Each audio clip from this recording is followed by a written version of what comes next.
What's good, y'all? When it comes to sports, there's two topics that really give me hype.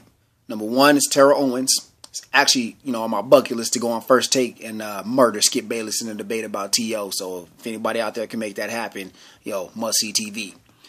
Number two is the New England Patriots dynasty. Now, Packers of the 60s, dynasty. Steelers of the 70s, Steel Curtain, obviously dynasty. That West Coast team of the 80s and the 90s, dynasty. Cowboys of the 90s, dynasty. That's it.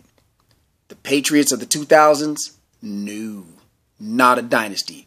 When you were the only team that's won 3 Super Bowls, but you have to sit there and constantly defend your Super Bowls, sorry, not a dynasty. Let's look at some numbers. Patriots won 3 Super Bowls by a combined 9 points. Won the first Super Bowl by 3 points, second Super Bowl by 3 points, third Super Bowl by 3 points. So in all 3 of the Super Bowl wins, at no point were they dominant, which is fine. A lot of great teams have won close Super Bowls. But let's look at those Patriot teams. Now, during that time, any one of those given years, you ask who's the best team in the league, you get a lot of answers. It was never clearly, the Patriots are just the best team in the league. They just won a lot of games. And what do people always say about the Patriots winning games? Oh, well, whatever it is that you do well, they just find a way to defend it. They find a way to take it away from you. They just find a way to win.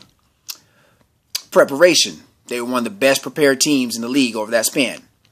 Now, how do NFL teams prepare? Film study. So does anybody else find it odd that the only team out there that got caught watching extra film is the best prepared team?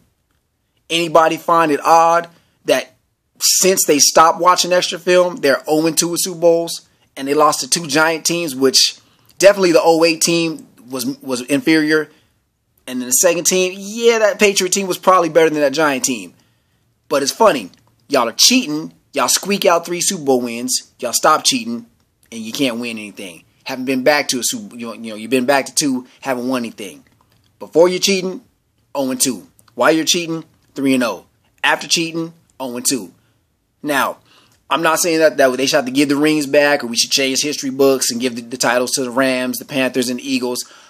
Only thing I want is when we talk about those Patriots Super Bowl teams, I want them to be talked about the way we talk about Barry Bonds or Mark McGwire or Roger Clemens. Barry Bonds has hit more home runs than anybody in Major League Baseball, but we don't really count that. Why? Because we think he cheated. All right. Talk about the Patriots like that. Stop calling them a dynasty because you're disrespecting the other dynasties, the teams that actually went out there, won championships fair and square.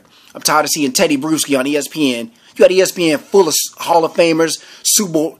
I can't even tell you how many Super Bowl rings are walking around ESPN, walking around Bristol. But yet Teddy Bruschi, the only person up there crying like, you don't know what it took. I know the work we put in. Shut up. You cheated.